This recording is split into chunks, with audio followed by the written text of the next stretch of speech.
In this video, we're going to take a look at Acts chapter 6, verses 12 through 15.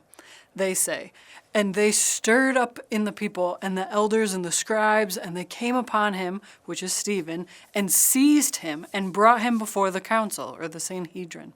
"And they set up false witnesses who said, 'This man never ceases to speak words against this holy place and the law, for we have heard him say that this Jesus Christ of Nazareth will destroy this place and will change the customs that Moses delivered to us.' And gazing at him, all who sat in the council saw his face was like an angel." Now, this Sanhedrin or council has come up multiple times within the story of Jesus and in the early church. But what is it and what was its purpose? The Sanhedrin would be similar to our American Supreme Court in some ways. Its purpose was to issue verdicts that affected the whole Jewish nation. Now, the Sanhedrin was started back in Moses' time when God told Moses to gather 70 men and to have them share the burden of governing the people. This is considered by many to be the first Sanhedrin council.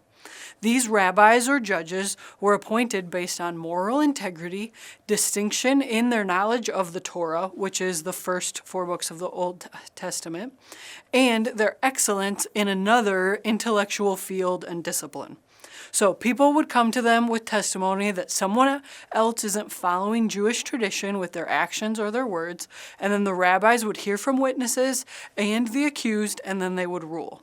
Now, they did not hand out capital punishments, and they were under the authority of Roman rule in the time of Jesus and in Acts.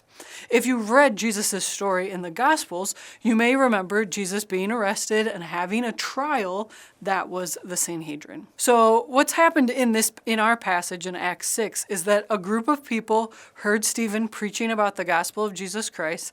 They were offended by it, and they began secretly stirring up the elders and other people so that Stephen would be seized and brought before the Sanhedrin. Then in verse 13, it says that they produced false witnesses. The author of Luke wants us to know that this is corrupt from the beginning. After hearing these false testimonies, the high priest asked Stephen his side of the story. Are these charges that are being brought up to you true? Stephen responds with the gospel message, which we're going to unpack tomorrow.